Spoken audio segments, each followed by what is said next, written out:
अब देखिए, मैंने आपको पिछले वीडियो में दो चीजें बताई। सबसे पहले आपको मैंने बताया कि यूनिक एस्पेक्ट क्या है आपके फ्रीडम स्ट्रगल की।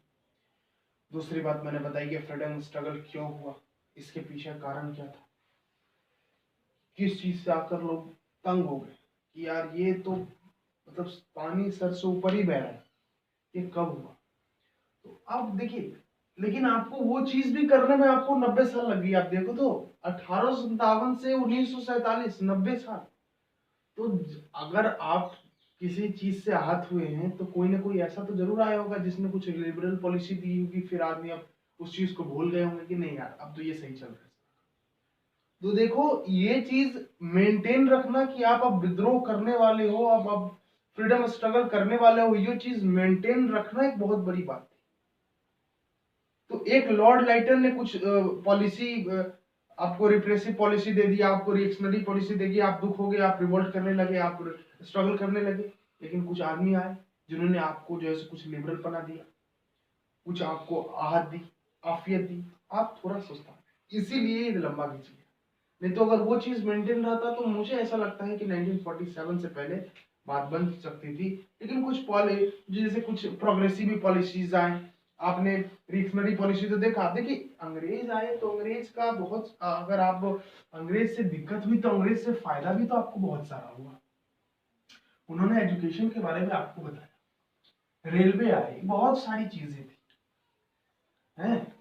तो अब मैं आपको बताऊंगा कि अब कुछ जो है liberal and progressive policies of वो लॉर्ड लाइटन थे। अब ये जो लिबरल पना कुछ लाए, जो आप कुछ उदारवादी नीति कुछ लाने वाले व्यक्ति थे लॉर्ड रिपन। तो अभी हमारा टॉपिक होगा, टॉपिक क्या होगा, लिबरल एंड प्रोग्रेसिव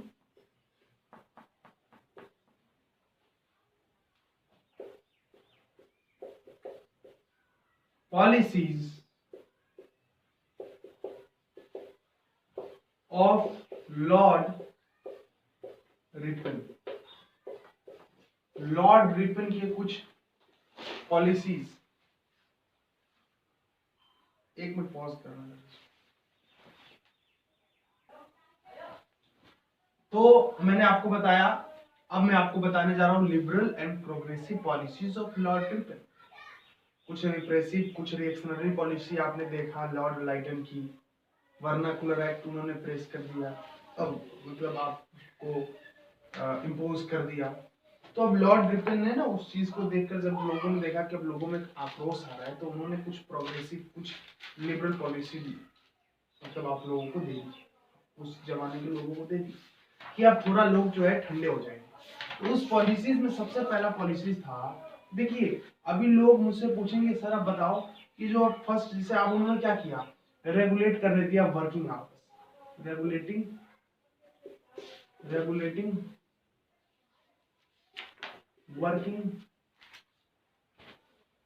आवर्स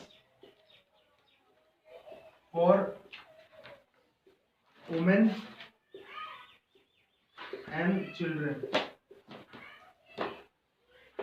1881 का ईस्वी था जब इंडियन इंडस्ट्रीज एक्ट कुछ ऐसा करके पास हुआ, इंडियन फैक्ट्री एक्ट करके कुछ ऐसा पास हुआ 1881 में। 1881 में इंडियन फैक्ट्री एक्ट करके कुछ पास हुआ, जो लॉर्ड रिपन के द्वारा किया गया था, जिसमें आप कमाने का स्रोत दे रहे थे लड़के के, चिल्ड्रन को, वुमेन को।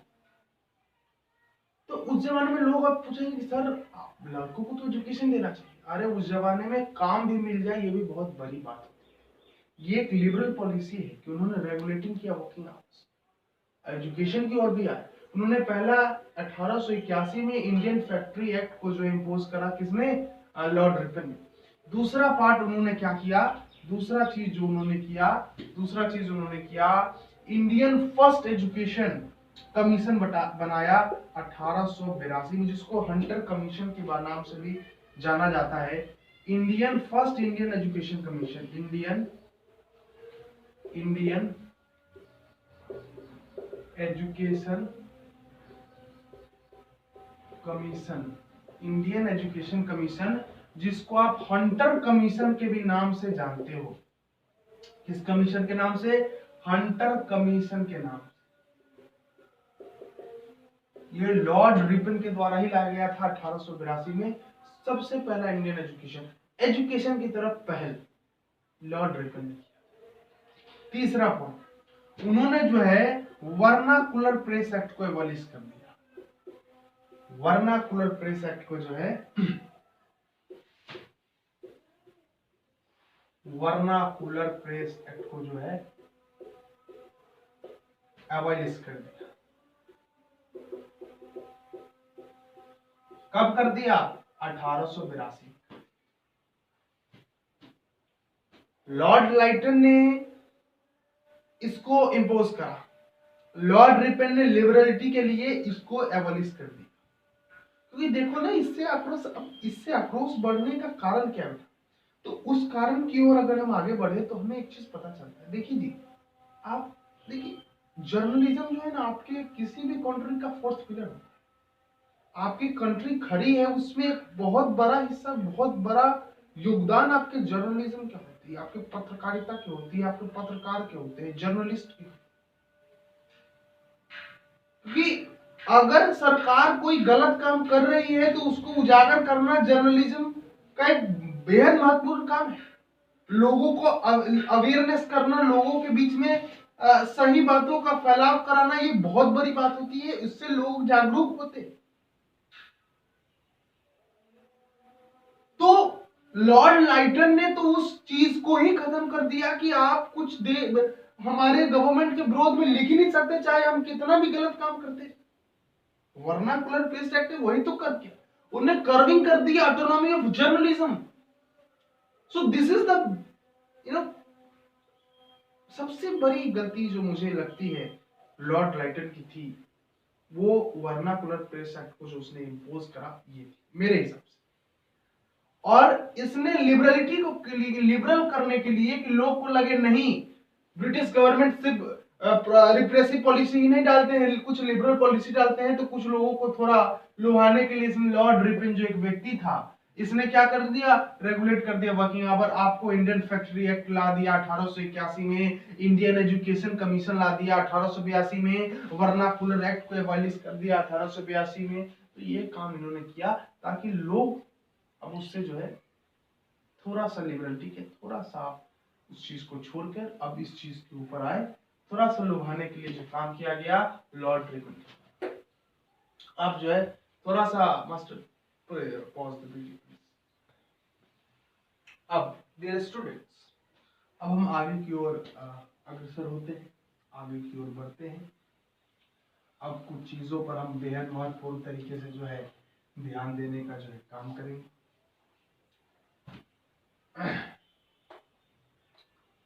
देखिए, आपको आपके स्ट्रगल के बारे में पता चला, कुछ रिव्यू पॉलिसी के बारे में पता चला, जो कांग्रेस की स्थापना हुई। अब इसके पीछे का भी थोड़ा जा आपको मैं समझता हूं कि जो ये सारा सिनेरियो है वो भी थोड़ा आपको, मुझे लगता है कि आपको पता चलना चाहिए, ताकि आपको, क्योंकि आप 9th स्टैंडर्ड में पढ़े क्या है, कांग्रेस इन 1885 एओ ह्यूम के द्वारा इसको जो है सो बनाया गया, वो फादर ऑफ कांग्रेस है। लेकिन इसके पीछे का भी थोड़ा स्क्रिप्ट आपको पता चलना चाहिए, ताकि बेहतरी के साथ आपको जो है पता चलेगा। ऐसा नहीं है कि कांग्रेस पार्टी 1885 में ही वो political party, first political party of India थी, नहीं। उससे पहले भी प्री पॉलिटिकल पार्टी, बहुत सारे प्री पॉलिटिकल पार्टी बने। उसमें सबसे बड़ा जो नाम आता है प्री पॉलिटिकल पार्टी में, प्री पॉलिटिकल पार्टी में, प्री पॉलिटिकल पार्टी में सबसे पहला नाम जो आता है the Bengal land holder society, land holder society, the Bengal land holder society. Dwarkanath Tagore के द्वारा जो है इसको बनाया गया, द्वारकानाथ टैगोर के द्वारा इसको बनाया। 1839। 1839। अब देखिए, अब जैसे अभी ये कंट्रोवर्सी का वर्ड है लेकिन मैं इस्तेमाल जरूर करूंगा, बंगाल लैंड होल्डर सोसाइटी। इसके नाम से ही पता चल रहा है कि जो बंगाल में लैंड होल्डर सोसाइटी है, ये पार्टी उन्हीं की बात करेगी। समझिए इस बात। प्री पॉलिटिकल पार्टी बने कांग्रेस से पहले, लेकिन वो सफल क्यों नहीं हुए? क्योंकि उन्होंने समाज के हर धारा के व्यक्ति को अपने साथ लेकर नहीं चला। आप इंटेलेक्चुअल क्लास को, आप लैंड होल्डर सोसाइटी को, आप बड़े बड़े बिजनेसमैन को साथ लेकर चल रहे हो, उनकी बात ही सिर्फ कर रहे हो। चाहे आप कोई क्षेत्र मात्र की बात कर रहे हो, जिसे आप नेटिव मद्रास एसोसिएशन बना दिए, नेटिव महाराष्ट्र एसोसिएशन बना दिए, नेटिव मतलब जिसको बॉम्बे कहा जाता है नेटिव बॉम्बे एसोसिएशन बना दिए। तो आप नेटिव मतलब आप सिर्फ उसी जगह की बात कर रहे हो, आप पूरे देश को लेकर तो नहीं चल रहे हो। तो द मेन रीजन कि ये सब अनसक्सेसफुल क्यों रह गए एक बड़े स्तर पर, क्योंकि इन्होंने बड़े स्तर के मतलब पूरे लोगों को साथ लेकर चला ही नहीं। ये किसी एक पर्टिकुलर सोसाइटी की बात कर रहे हैं, ये किसी एक पर्टिकुलर रीजन की बात कर रहे हैं, तो ये सक्सेसफुल कैसे हो सकते? अब जैसे आप देख सकते हो सन ऑफ मल्ला, मुकेश सहनी की पार्टी। अब देखिए सन ऑफ मल्ला, अब ये क्या चीज है? वीआईपी मुकेश सहनी, देखिए विकासशील इंसान पार्टी के नाम अलग है, लेकिन आप मुकेश सहनी का नाम देखिए, सन ऑफ मल्ला। मतलब आप अगर किसी जगह के रिप्रेजेंटेटिव है, तो आप अगर आप सन ऑफ मल्ला लिख रहे हैं, तो इससे क्या पता चलता है कि आप सिर्फ मल्ला जाति को लेकर आगे बढ़ेंगे, आप सिर्फ मल्ला जाति की बात कर रहे हैं। लेकिन जब आप उस पद पर हो, जब उस आप डेमोक्रेटिक पद पर हो, जहां पर आपको पूरे समाज को लेकर चलना है, तो आप हमसे सक्सेसफुल हो जाएंगे। वो तो रीजन ही है मतलब वो तो बहुत बड़ी रीजन है कि आप अनसक्सेसफुल होगी। तो प्री पॉलिटिकल पार्टी जो थी वो अनसक्सेसफुल क्यों हुई? क्योंकि आप नाम देखिए, तो बंगाल लैंड होल्डर सोसाइटी, ये सिर्फ लैंड होल्डर की बात कर रही थी, ये पूंजीपतियों की बात कर रही थी, ये उस दलित की बात नहीं कर रही थी, वो निचले तबके के लोगों की बात नहीं कर रही थी, ये सिर्फ लैंड होल्डर सोसाइटी की बात कर रही थी, जो कि बंगाल में द्वारिका नाथ टैगोर के द्वारा 1839 में इसका गठन किया।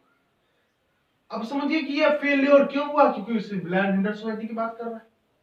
अब आप सिर्फ लैंड होल्डर सोसाइटी को लेकर क्या इंडिपेंडेंस पालोगे? आप बताओ, क्या आप लैंड होल्डर सोसाइटी को लेकर इंडिपेंडेंस पालोगे? नहीं। अब देखिए दूसरा एक बना, जैसा कि मुझे याद आता है, native Madras association. Native Madras association, writing गलत हो मतलब राइटिंग जो है थोड़ी गंदी हो सकती है, मैं इसीलिए बोल रहा हूं, आप नोट कर लीजिए। पी.एन. चेट्टी इसका आप नाम लीजिए, पी लक्ष्मी नारसिम्हम चेट्टी इसका नाम था, पी लक्ष्मी नारसिम्हम चेट्टी, चेट्टी करके इनका नाम था। थोड़ा सा आप एक बार देख लेंगे, लेकिन मुझे ऐसा लग रहा है कि यही नाम है, लक्ष्मी नारसिम्हम चेट्टी करके इनका नाम था। इन्होंने नेटिव मद्रास एसोसिएशन बनाया। अब बताइए आप, नेटिव मद्रास मतलब ये सिर्फ मद्रास के जो नेटिव है, जो मद्रास के रहने वाले हैं, आप सिर्फ उसकी बात लेकर आगे बढ़ रहे हैं। कैसे आप बढ़िए, कैसे सफल होइए? आपको नेशनल लेवल पर स्ट्रगल करना है, देश के विरोध में आपको जाना है, ब्रिटिश के विरोध जाना है, क्योंकि ब्रिटिश आपको नॉर्थ से साउथ तक, ईस्ट से वेस्ट तक फैल चुकी है। और आप सिर्फ मद्रास को लेकर चलिएगा, आप सिर्फ लैंड होल्डर सोसाइटी को लेकर चलिएगा। एक और नाम मुझे याद आता है, native Bombay association. Native Bombay association ये शायद 1852 में बना था, जैसा कि मैं याद कर पा रहा हूं। ये जगन नारायण कुछ ऐसा नाम था उनका, जगन नारायण था। ये इन्होंने नेटिव बॉम्बे एसोसिएशन की जो है स्थापना की थी। आप देखिए कि इस चीज को होने का जो मतलब, इसका जो आप समझिए कि जो मेन क्या कहते हैं उसको, फेलियर था कि ये चीज फेल क्यों हो गई, इसके पीछे का कारण क्या था? कि ये देखिए, आप सिर्फ नेटिव बॉम्बे एसोसिएशन, आप सिर्फ बॉम्बे की बात करिए, नेटिव मद्रास एसोसिएशन, आप सिर्फ मद्रास की बात कीजिए। तो ये इस प्रकार से लाकर, इसका जैसा नाम मुझे कुछ आ रहा है, जगन्नाथ शंकर कुछ ऐसा करके नाम था, जगन्नाथ शंकर करके कुछ ऐसा नाम था इन भाई का। तो देखिए ये सारी चीजें, एक और जैसा कि मुझे याद आता है कि लंदन में आपने the first east India association 1866 में, 1866 में the first east India association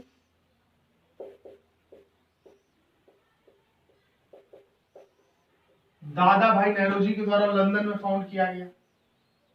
तो अगर आपसे क्वेश्चन कभी पूछे कि देखिए ये सब कांग्रेस की तरह सफल पार्टी क्यों नहीं बने, ये सब कांग्रेस की तरह सफल पार्टी क्यों नहीं बने, तो इसका आपको एक रीजन देना है कि देखिए इन्होंने मास को लेकर बात नहीं कही, इंडिया के यूनिटी की बात नहीं कही।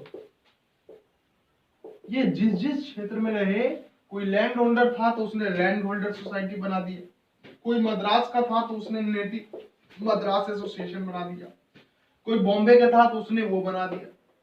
तो इसमें भारत की यूनिटी की बात नहीं कही जा रही।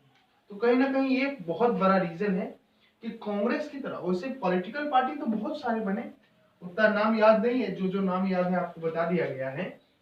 तो बहुत सारे पॉलिटिकल पार्टी बने, सब अनसक्सेसफुल रह गए नेशनल लेवल के फ्रीडम स्ट्रगल में, बिकॉज